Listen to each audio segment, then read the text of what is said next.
a group divided into two other subcategories. The first one is software related to the operating system, and the other one is the application programs.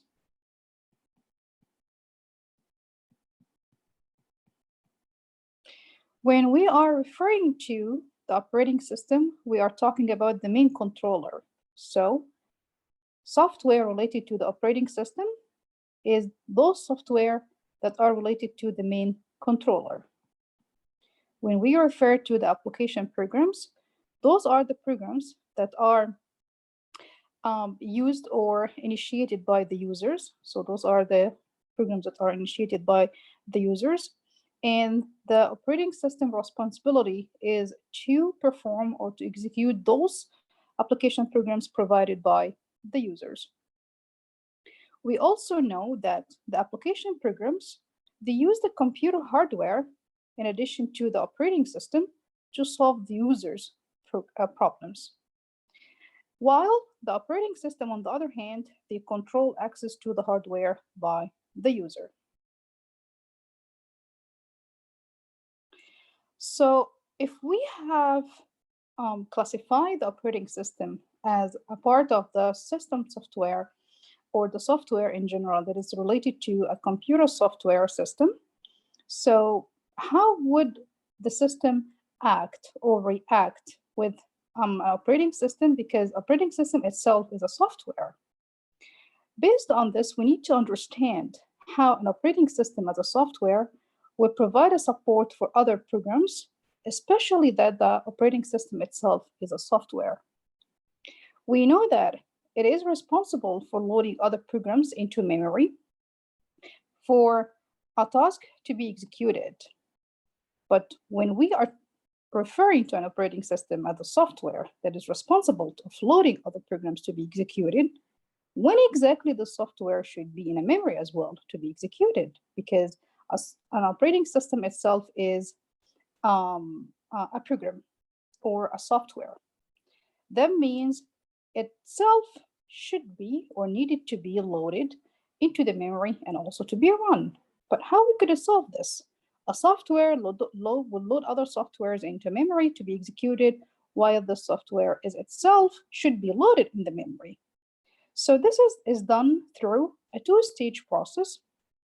This two-stage process is only for the operating system, not the application programs, because we need to initiate the fire that will actually act as the handler or the controller of all other softwares in the computer system. How would we initiate this main controller? By following a two-stage bootstrap process. We know that there is a very small section of the memory, which we call it the read-only memory. So the ROM, the read-only memory. And we know that the read-only memory, it holds a small size program. It's called the bootstrap program. How this is actually related to the operating system, we know that once you turn on your computer, and we know that the CPU counter is set to the first instruction of the bootstrap program, which will execute the first instruction in the bootstrap program. At this point, we know that when loading is done, the program counter is now set to the first instruction, not in any software. It's actually the first instruction of the operating system, which is stored in the RAM. Using the bootstrap process, we guarantee that we initiate this start point of the operating system, at which the operating system will be loaded and will be executed. So it's ready to execute any other program that is needed by the user or even by the system. If you would like to visualize how this process is performed or executed, we know that it's a two-stage process, could be divided into three main substages. The first one is we will run the bootstrap program from the CPU, and then the operating system is loaded, step number 2. And step number 3, we will execute the operating system. So without the bootstrapping program, without this bootstrapping initiation program, we will not be able to load the operating system, which is stored in the ROM. The first instruction is stored to the ROM. We won't be able to execute the operating system, and at which we are in a failure of executing the system software. So without the bootstrap process, we cannot actually initiate the main operation of an operating system. That's why the bootstrap process is mandatory. If you would like to imagine the flow chart of how this bootstrap process is computed on the BIOS functionality, I would recommend the following flow chart. First, you want to need to turn on your computer and double check that there is no error executed while you turn it off related to the hardware or the initiation of your system. And then you will need to identify any plug and play that is needed, as well as you will need to test your boot drive. You would like to guarantee that it's bootable. That means all the bootable media are found. And then you will need to load the boot program that will initiate the operating system and immediately start your operating system. This simple process, which will take place by transferring those information from the ROM to the RAM, which means the first instruction to be executed of the operating system will be completed in a way that we could actually initiate the operating system. Now we know that the operating system is in place. So in general, any computer system composed of hardware and software, the software is divided into two main components, like operating system component and an application component. For us to run those application components, we need the controller, which is given by the operating system. And for us to guarantee that the operating system is executed and it's running, we have to perform the bootstrap process. So what is an operating system? It's a general word. Like, I could define an operating system saying it's the controller of everything. I could define an operating system saying it's the manager of everything. When I say everything, it means the manager that controls the interaction between the software and the interface to the hardware on a computer system. But it's a little bit complex to define it this way, because it's really hard to find a simple universal definition for an operating system. So if you look to the literature, in particular in the textbook, you might find different definitions. So the most common three definitions of an operating system could be: an operating system is defined as an interface. We look to the operating system as an interface between the hardware of a computer and the user, programs, or humans. That's one definition. So you could look to it as the interface between us hardware and the computer programs. So if this is my hardware, so if I would imagine this is my hardware where I guarantee I have the CPUs, I have the printers, I have auto ports, and then you have the software, which in particular related to the user programs. So those are the user programs, not the system programs. We see the operating system as the interface between these two layers. That's one definition of operating system. You could also define an operating system as a program. So you could say an operating system is a program, or it might be a set of programs, because it's an integrated big module, software module, that we would need it to control everything. When I say control everything, that means we would like to initiate it to facilitate the execution of other programs, because it controls when those programs should be executed, where those programs should be loaded in the main memory, which ones should be executed first, which one should be blocked. So the task of an operating system is mandatory to facilitate the execution and the order of other programs. A very general definition of an operating system, which is commonly used in today's textbook, is by defining an operating system as a general manager.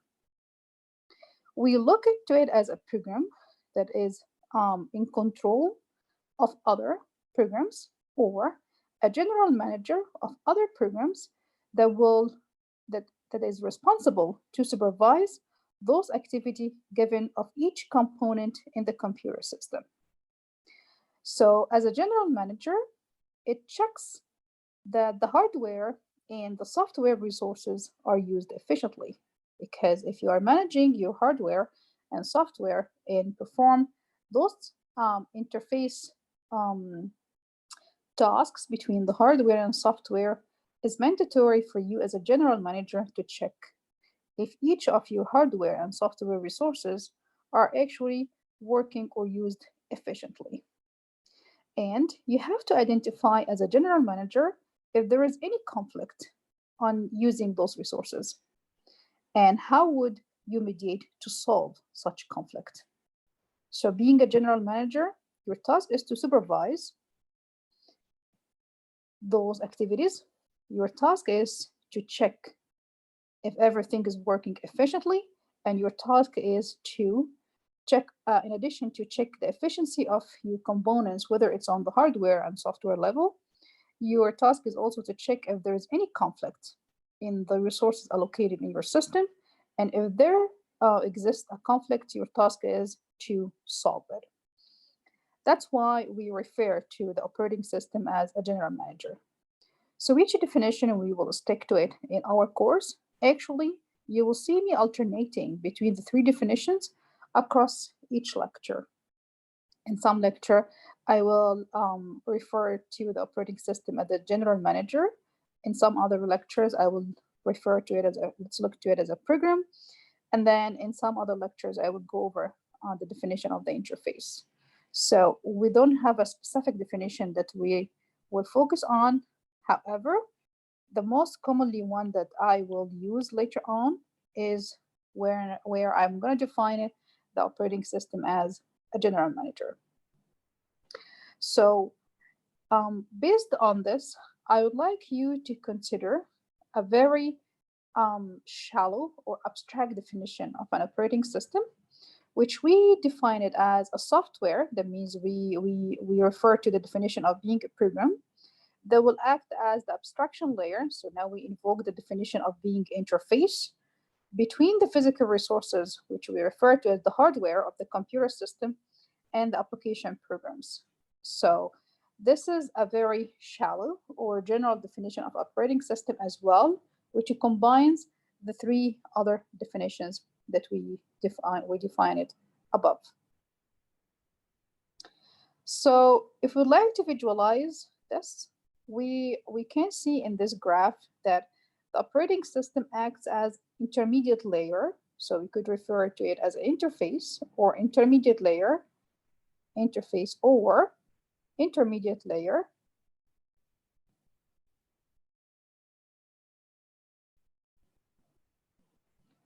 Between the user programs and the hardware. Namely, the user will send a request or a program request. This program will be sent to the operating system. The operating system will execute it by interacting with the hardware, and then it will respond back by a solution or execution to the user request. A user request could be anything. It could be any GUI implementation. It could be some shell commanding lines. It could be a text editor like Microsoft Office. Could be a web-based browser, or even it could be an email. Any application provided by a user, we look to it as a user program. A user program is initiated to be executed by a request made by a user, and then this request will be sent to the interface or the intermediate layer, which in our definition is the controller that will execute such commands or requests given by the user. This is the operating system. The operating system will interact or act as the abstraction layer that communicate between the hardware and the user program. So it initiates an action for the user program to be executed through the interaction with the hardware, respond back by a solution or execution tasks confirmation to the user once it is completed. So if we would like even to visualize this in a better way, where we would like to see where the operating system acts as an intermediate layer between the application layer and the user application layer and the hardware, this is where I would like you to visualize it. Operating system could be either a Windows operating system, and I believe most of you would have this operating system, or it could be Android operating system, or it could be iOS operating system like Mac. And then an application is initiated by the user. So first we should have users who are using our computers. The user will initiate an application. The application will communicate between that will communicate with the operating system. And then the operating system will communicate back and forth with the hardware level, as I mentioned before. A hardware could be a RAM, could be your hard drive where data is stored and files are stored, could be the ROM and BIOS, could be the printer. All of them are communicating with the central processing unit. And then back and forth, I'm going to show you how this is done in details in later lectures. We respond back by an action. This action would be transmitted to a request confirmation or execution for the application requested by the user. And then this request will be solved and sent back to the user. If we would like to go even further and see how the operating system is divided into different components and how they interact to come up with a solution or a confirmation of action to the user activity or the user program, generally we look to the operating system as 3-layered software. So the operating system itself is a program, and it is layered into 3 layers. Some programs, we use it as a direct interface with the user. So these are the direct programs. And then there are some other programs that are not interacting directly with the user or the user applications, like the kernel, which is the core of the operating system. And then we have the shell layer, which communicates not with the user, but communicates with the application provided or requested by the user. For the operating system to perform its own task, it should have access to some configuration data. So we should have access to some configuration data, example to configuration data, which we'll talk about it in detail in later lectures, like the registry. Every process should be stored, and we should have a registry of each process to perform a complete management of the entire programs on the user level or even on the system level. We should provide a data configuration task in which we will have access to the registry. We should also have the configuration files by which we configure each process and file used while we are executing the user or the system program. Again, then the intermediate layer or the interface between the user and the application, which we considered as operating system, all the time we have an interaction or communication or bi-directional relationship with the hardware level. So with that being said, which is related to how you define an operating system, how would you visualize how it works, what kind of operating system we might see in the market. There are many different operating systems. I prefer to categorize them into 2 main categories: the Windows family and the Linux family. You could actually add a 3rd family to it, which is the Berkeley Software Distribution family. If I go backward like a decade ago, or even a little bit more, you might not be able to see the iOS one, but now there are 3 common operating systems, including Windows, Linux, and the BSD family. Windows and its own families or variations. We have the Linux, of course. Red Hat is one of the famous category underneath Linux platforms or operating systems. Of course, we do have the Android one. The iOS given by Apple, it belongs to the BSD software, Berkeley softwares. So regardless of how you're going to divide it into two categories or three categories, the two common operating system families could be Windows family, or it could be Unix-based family. Unix-based family like Linux. So we could say any operating system could be either Windows or it could be Unix-based. Underneath Unix-based, we might see Linux. So the very common ones are Linux, Solaris, of course, Mac the operating system, Android. We might see Chromium. This is provided by Google. Of course, the Berkeley group. This is mainly another version of Unix. Apple iOS, including in tablets, iPhone, and of course, each one of those operating system, and particularly the Unix-based ones, they should follow the IEEE standards, which we call it the POSIX. So any Unix-based operating system should align with the IEEE standards.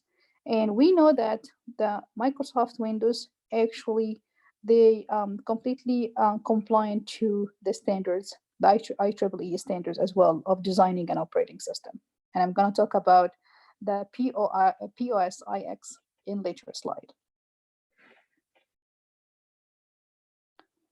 Let's start by addressing the most common operating system, which was initiated or started in 1980, which is the Windows operating system. So in late 1980, Microsoft has developed the first operating system. This was under the leadership of Dave Cutler, and then it was the first operating system that support single user, so single user operating system. And the operating system, they call it at this time Windows because it mainly depends on the creation of a couple of windows to execute a command given by a user. And then it was developed as a reason or as a goal to replace the Microsoft Disk operating system, which was like very primitive at this time. The Microsoft DOS, they would like to replace it with a graphical user interface operating system. That's why back to the 1980, the Microsoft Windows operating system was developed. We know that there are several versions of Windows operating systems was initiated and designed. For example, Windows NT, where NT stands for new technology. And following the NT, we have the Windows 2000, Windows XP, and then Windows 7, followed by Windows 8, and then Windows 9, and of course, and so on. So when they were interested at this time to develop the Windows operating system, they had some design goals in their mind. They would like to design an operating system that could be extendable. They would like their operating system to be portable. That means when you initiate it or install it in different machines, it still could be executed or run. They would like their operating system to be reliable. So that means if there is any conflict or if there is any error, the operating system can easily detect this conflict and resolve it.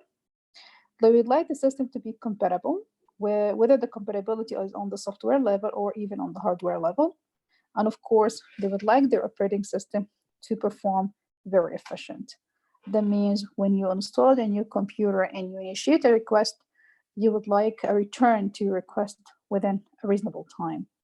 You don't want to press a button and then your computer will hang and then it stays forever, because that will help for you as a user to receive a response to your request. So an operating system should perform a task faster than would expected. At this point, they were looking for an operating system that has a graphical user interface to friendly interact with the user. And at the same time, the performance should be scalable or efficient as requested or needed. On the other hand, in 1991, where Linus Torvalds, who actually was a student at the University of Helsinki, at this time, he developed an operating system himself. And which we know that this system nowadays, we call it Linux, where it's very similar to a subset of the Unix. We call it is very similar to a small subset of Unix, which has actually grown in a full-scale operating system back to 1997, which was actually accepted as a commercial operating system, which has all the feature needed traditionally that would be attributed to the Unix operating system. The focus when it comes to Linux operating system would be on three main components. Like we would like to address the kernels, we would like to address the system libraries, as well as the system utilities. So now we do have Windows family and we do have the Linux-based or Unix-based family. So if we would like to provide a comparison between Linux as a subfamily or an example of Unix-based operating systems and a complete Windows operating system, what kind of comparison we would make? Which one we would go for it? Is Linux is a good choice all the time, or is Windows a good choice all the time? There is no particular answer whether you would go for Linux as an operating system or Windows as an operating system, because each one of those operating systems, they would have its own pros and cons. For example, Linux is free. So Linux is free. However, Windows, you need to pay for it. Linux is a free source. Windows is not. You could customize your Linux operating system because it's a free source, so you could just download the source code and then edit it yourself and customize it, yes. But for Windows, you know. We know that Linux is more secure. However, Windows is very vulnerable to viruses and malware attacks. So when you would like to initiate or provide or perform a booting process, we know that in Linux, it could be done either through the primary or the logical partition, but for Windows, it's only performed during or only using the primary partition. In terms of typing or how we refer to your directories, this is just a /, this is just a \. The file names for Linux is case sensitive. Also, it's case sensitive in Windows. The file systems could be either ext2 or ext3 or 4, or even like XFS and JFX. In Windows, you are dealing with a FAT files, FAT32, NTFS, or REFS. When we refer to one layer of an operating system, which I mentioned before as a kernel, for Linux, we do have the monolithic kernel, while for Microsoft Windows, we do have the microkernel. I will talk in more details about the difference between the two types of kernels here. How would we visualize the microkernel performance versus the monolithic kernel, how each one of those kernels work, what the main differences in later slides as well. When it comes to efficiency, it's very effective. Linux is very effective in terms of running efficiency. However, for Windows, it's lower.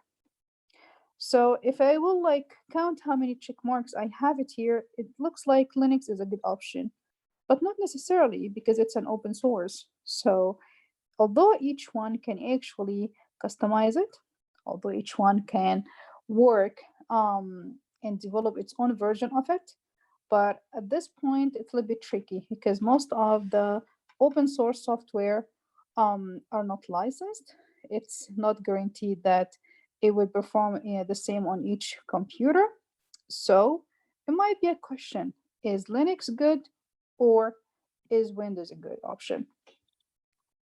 So you could even see more differences between the two operating systems. We know that Unix or Unix-based family, in particular Linux, it's a command line user interface. So there is not much GUI that we can see it when it comes to the interaction between the user and the operating system.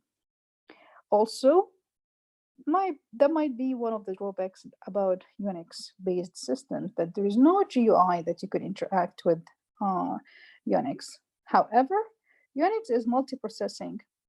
That means it processes multiprocess at the same time. Of course, Windows is a multiprocessing.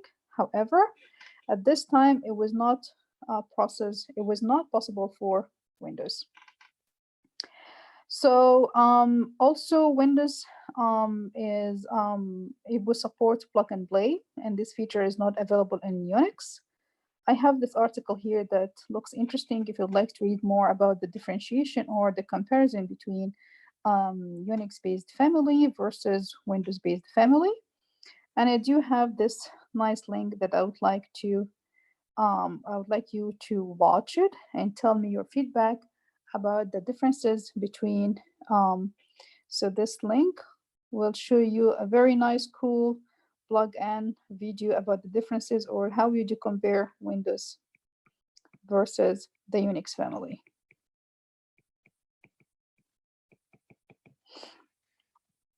So now, after we know now that it's good. The operating system are either Windows or not Windows, or like it's Unix based or not Unix based. In terms of which one is preferable, or like how users actually are attracted to each type of those operating systems, let's look to the market share. And I think the numbers would reflect where users are interested in. Are they interested more into Windows operating systems? Are they interested in more into Unix-based operating systems? So if you look to the mobile operating systems in particular, and this is back in December 2019, you can see that most of the market share is towards Androids. It was like 74, almost 74%, while the iOS comes second as 24%. The Windows here is only like 0.13%. For the desktop or laptops computers, in the same year, December 2019, we can see also that Android comes first. Now the iOS comes third, where Windows comes next. So for mobile devices, most of the users, they prefer either Apple, they prefer the Apple phones, or like iPhones, or they would prefer those Android phones. For desktop computers, or even for laptops, most of the users would go for Androids and Windows. Maybe this ratio is a little bit down for the iOS because of the price, because most of the Apple computers are a little bit expensive. So if we actually observe the evolution of the operating system over time, we can see that it depends on four main angles. How would the hardware upgraded over time? And what are new types of hardware that are added to our computer system? What kind of services that we are trying to provide, as well as the resources? How would you handle those conflicts or failures, and you would fix it? Based on those four angles, the development in the hardware, the development of the new surfaces and the software, the development of the conflicts that will occur, the detection systems, and in addition to the management system, and the need for multiprocessing versus uniprocessing, multi-programming versus uniprogramming, multi-users versus single users, there have been a great evolution in the operating system over time, starting from serial processing, and then we were able to see batch processing next. And next development was by proposing multi-programming operating systems, and then time-sharing operating system, and then parallel operating system. And finally, we do have the great advances in the operating system by developing the distributed systems operating system, which is multi-user, multitask, provide multi-programming, multi-processing. So this is the big umbrella that has all the advances we are seeing nowadays. So based on this evolution of the operating system, let's see across history or across dates how this evolution took place. Early system, it started in 1950, and then batch system, in 10 years after the early systems, the batch system took place in from 1950 to 1960. 10 years after, so you can see it's only like 1 decade or 10 years apart. So this is, in 10 years, we were able to see a new operating system that count on batch processing, which is the batch systems. That means you run your procedure in batches. And then the 1970, which is still like another 10 years apart, we can see the multi-programming systems. And then in the same year, there was a development in the operating system by looking into time-sharing operating systems as well as real-time operating system. And I'm going to talk about this in a few minutes. In 1980, there was like a real computer. So we were able to see a real desktop computer or personal computer. So before this, we were just talking about framework softwares like iframes, but we're not talking about a real computer, desktop computer, where a user could sit on it and actually interact like with a graphical user interface with the operating system. And then in 1980, which after the fact, there was a development in the desktop computers. This started the microprocessor systems, followed by the network systems. And then in 1990, we ended with the web-based system. So the distributed system is the great revolution that afterwards a lot of development of the operating system took place to enhance both the performance. So we look into enhancing the performance using the advances of distributed system, which I'm referring to as a scalability. And then we look into the fact of distribution of tasks,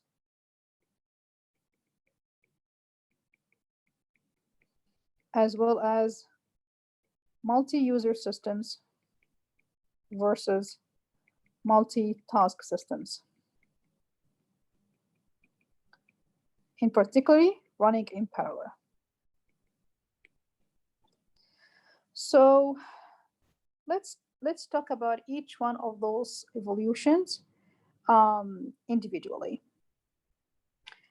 We know that operating system, when it was first developed, and then there was a need for a program or like a system program that has a controller of the major system tasks. It actually has gone through a lot of history of evolution, starting from batch systems.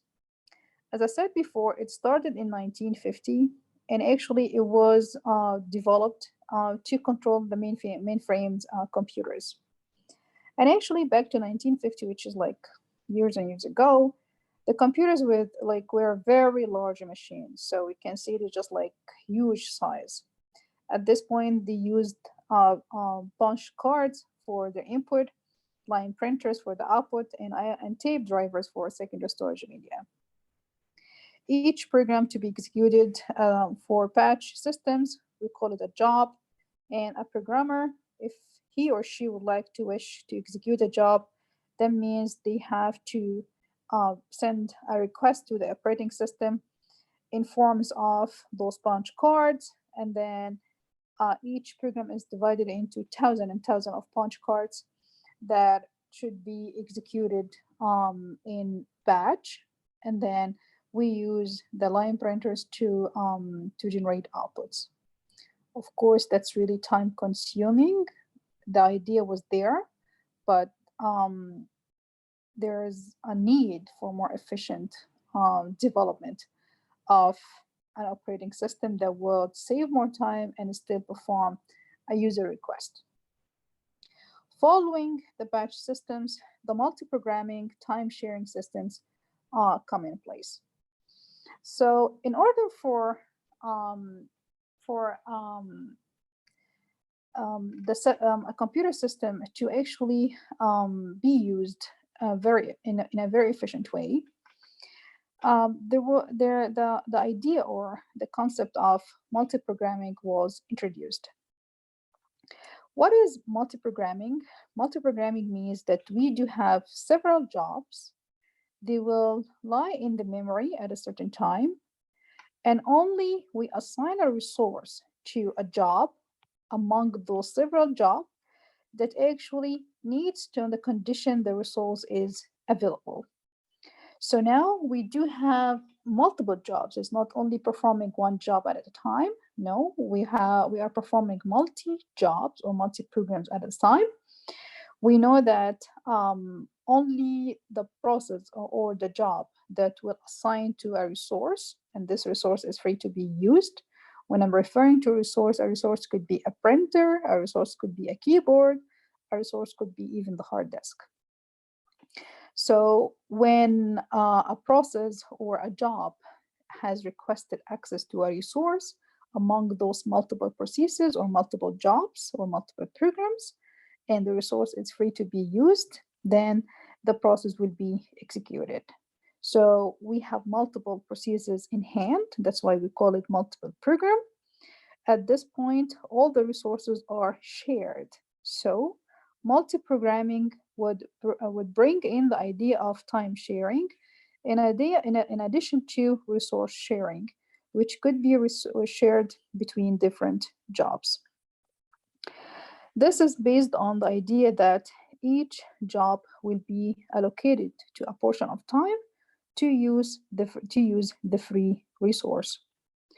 And because that designing a computer system is much faster than a human, we know also that time sharing is heading from each user that has the impression that the whole system is actually saving them a lot of time. So users will not feel with this, it's just the controller or the operating system. So time sharing operating system, they provide multi-programs running at the same time. They share the time and they do share the resource. Once the resource is available, at which the job would be executed. And then after the idea of multi-programming operating system that uses the notion of time sharing was evolved or was introduced, then personal systems comes in place or was designed. And it was still naive or basic to the idea that it only allows single user operating system, of course, like disk operating system like DOS. And then after the personal systems comes in place the parallel system, which we assume that we don't have one CPU here, we have multiple CPUs. Why do we need multiple CPUs in one computer system? Because we need to have more speed and more efficiency, which has led to the development of multiple systems. Multiple systems or multiple parallel systems would need multiple CPUs on the same machine, where each CPU could actually be used to serve one program or even part of the program. So at this time, we don't have one CPU, we have multiple CPUs, and you, as a user, you are sending multiple programs or multiple requests. Each one of those requests would be sent to one of those CPUs to be run or executed in parallel. That means we do have many tasks or requests could be actually executed in parallel instead of just being executed in batch or in serial. But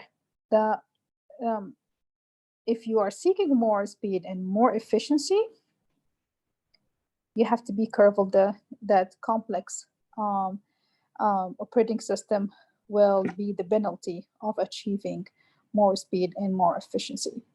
Because now we are not only supporting one CPU, we are supporting multiple CPUs. So if my operating system is supporting parallel systems where it acts between the user layer, so this is my user layer or application layer, and now my hardware, keep in mind we have multiple CPUs that will execute the procedures or the tasks sent by the operating system in parallel, and the operating system would act as the controller or the interface between those layers. The design of this operating system should be complex as compared to the native or the naive personal computers or even the batch processing computers. So moving forward from parallel systems to distributed systems, there was a need for a new dimension in the operating system to support networking as well as internetworking. This need of creating a network of nodes or network of peers or network of computers, each one of those nodes or computers will communicate with each other to perform a task or multiple tasks, has created a new dimension in complexity in the operating system. Now, we can see that if we do have a job to be executed, which was previously done on just one single computer, now we have a distributed system. We don't have one computer. We have multiple computers. All of these computers could share the job, and they could actually execute the job in parallel while they are thousands of miles away. Distributed systems are an operating system that support distributed procedures or operating system that does support distributed platforms. They combine features of all the previous generations with extra duties or new duties, such as the security issue. Like when we were talking about batch processing or even DOS operating system, security was not a big deal. But when it comes to distributed system and you would like to perform a job or a task on multiple computers that are connected through a network, security becomes a very crucial or vital issue that should be addressed and solved and maintained while you are designing your operating system. If we would like to even go into a more advanced level that support parallel processing as well as distributed processing, using the notion of parallel and distributed system for multitask, multi-user operating systems, this is where I'm talking about real-time operating system. So real-time operating system, which combines all the advances in all the previous generations of operating system, including distributed system, is where we see a system in which the time become a great constraint, because they are mainly used. So real-time operating system, they are designed for networking, they are designed for multitask, they are designed for multi-users if necessarily, but actually they are mainly designed to support real-time applications. For example, monitor, which monitor would respond or control to the external processes or even to the environment at real time. So when you send a request, you would like a response immediately.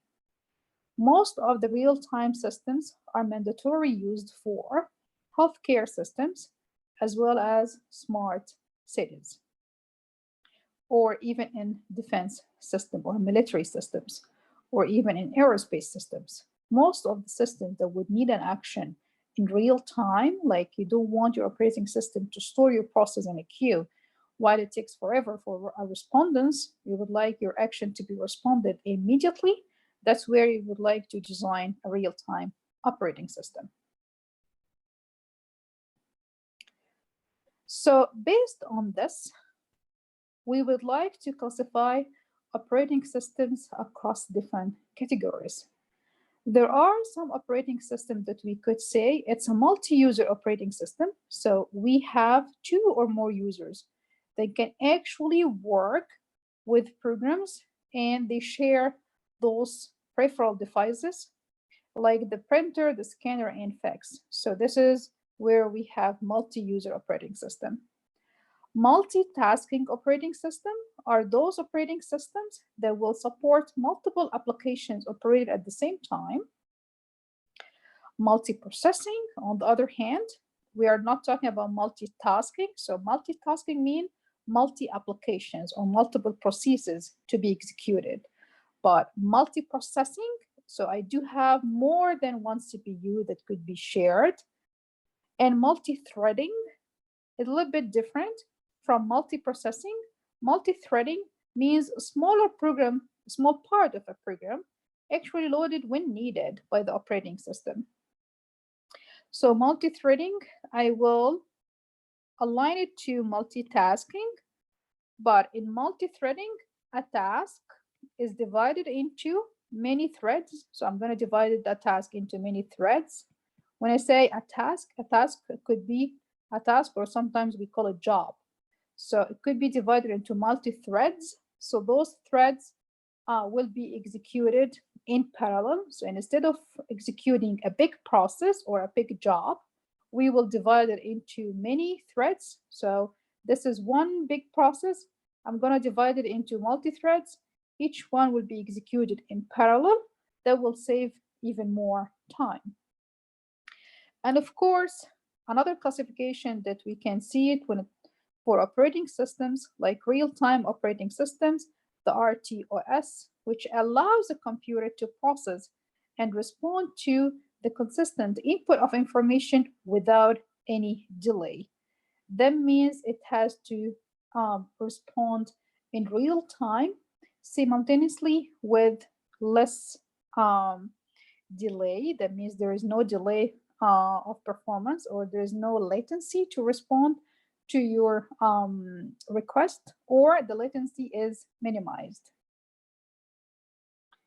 Based on all of these, based on all of these definitions and classifications of operating systems, why actually do we study operating systems? So let me give you a couple of ideas. We know that operating system is a really maturing field. So we know that most of the people, they would like to use a handful or mature operating system. So they would like to use a system or a controller that will take a user request as an input and execute it by interacting to the hardware and the system level in a very efficient way. We would like to develop an operating system that would have maturity to the changes in the hardware and the requirements of failure and risks. We know that high performance servers are an issue of the operating system. So when you study an operating system to perform a certain task, you have to be careful that there are many issues that is related to a development of high performance servers. Also, how you efficiently use your resources, like the battery or the hard disk or the memory, in a very efficient way. So the consumption of the resources while the operating system is performing or executing a user task is another issue. Also, security is another issue. So you have to be careful, for example, when it comes to a distributed system, that you need to achieve a high performance security detection and manipulation without any error, or with minimum error, in order to develop a high performance operating system that could handle multiple users and multiple computers connected, for example, in a network. That's become an issue.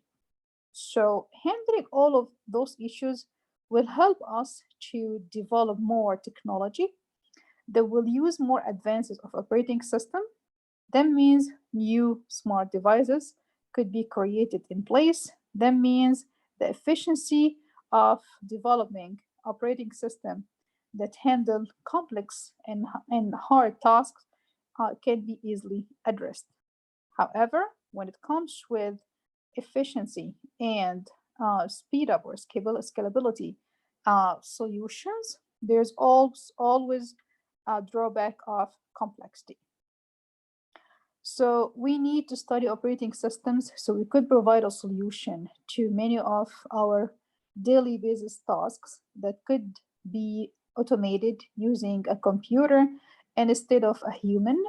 And when the computer will replace a human to solve a problem or to provide a solution to a certain task that was requested by a user, we have to guarantee that the design of the operating system satisfy a minimum level of criteria, like it supports multiple multitasks, it supports multi-users, it supports high level of accuracy, it supports high level of performance, it has good manipulation for the consumption of its own resources, and all of these issues should be addressed. That's why this course is introduced to you. In this course, we'll talk about different operating systems, the main components of operating system, how it works, and how all of these issues are addressed. So when we look to the operating system, I, as a faculty using an operating system, I have different vision of how I will use operating system. You as a user or as a student, you might have a very non-technical usage of an operating system.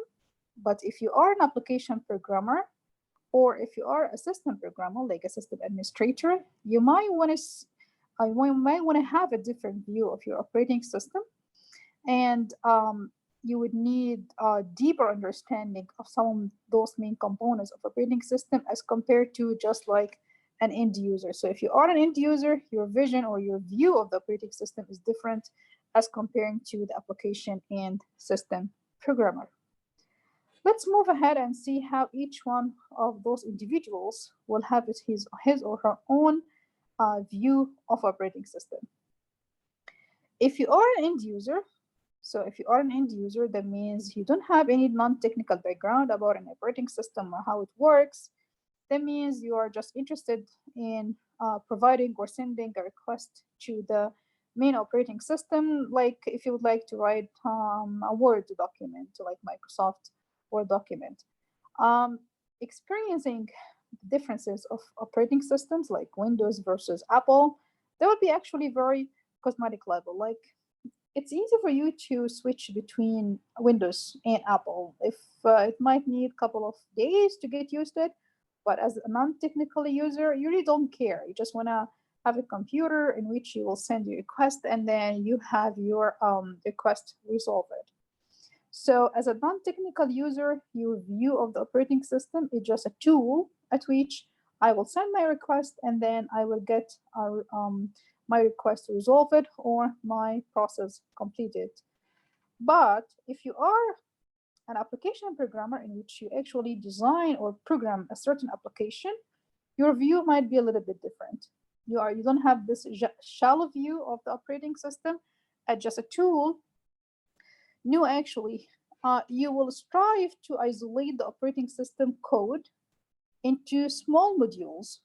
And you would need to do this so you could easily design your application and make it more into modularity vision that can easily interact with your operating system. In order to do this as an application programmer, you would need to know a little bit about APIs for different systems, and you will need to write sophisticated software that will actually emphasize on the knowledge and the learning on how to use those sophisticated softwares in addition to the APIs implementation that would actually use some of the operating system features directly. So at this point, this is very important when an application programmer would like to design an application that, for example, would exploit the concurrent use of multiple threads or processes. So as an application programmer, you initiate a process. A process could be divided into multi-threads, or you do have multiple processes. They will run in a concurrent fashion. That means they run at the same time. And you would like to guarantee that it's reliable and it's a safe environment between the tasks. So you should have a little bit of deeper knowledge of an operating system and how it works, as compared to an end user, where end user just don't care about how the operating system works. He or she will only cares about sending a request to get it resolved. But for an application programmer, there is a need of writing some APIs. There's a need to write some sophisticated softwares and code. There is a need to isolate the OS dependent code to small codes. And there is a need for you to ensure reliability and civil communication between the multi-threads or the multi-processes of your application. Now, moving forward to the system level, if you are a system programmer or administrator, it gets more complicated, because those professionals that actually work as system programmers or system administrator, they would need a greatest knowledge of operating systems, including how the operating system would actually work internally, how to write a system code, what is a system call, how to initiate a system call, what is the interface between the system call and the operating system and the hardware, how to write devices drivers, how to tune and modify the kernel of an operating system. So it gets a little bit harder or more complicated of knowledge, and your view of an operating system is different if you are a system programmer as compared to application programmer compared to end user. So these are the main three views of the operating systems that you should classify yourself into one of these if you are a system programmer or you decided to work in a career related to system administration. What exactly needed in terms of the knowledge and the skills, as compared to myself as a user, an end user that uses an operating system just to perform a task provided either on a GUI as Windows or just command-based as Unix. So after we have covered the definition of operating system, followed by the history or the evolution of the operating system, what is the different views that could be visualized or being acknowledged by different users of the operating system, let me go ahead and discuss with you the components of the operating system. So let me stop the recording here so it won't be that long recording, and then I'll initiate it again.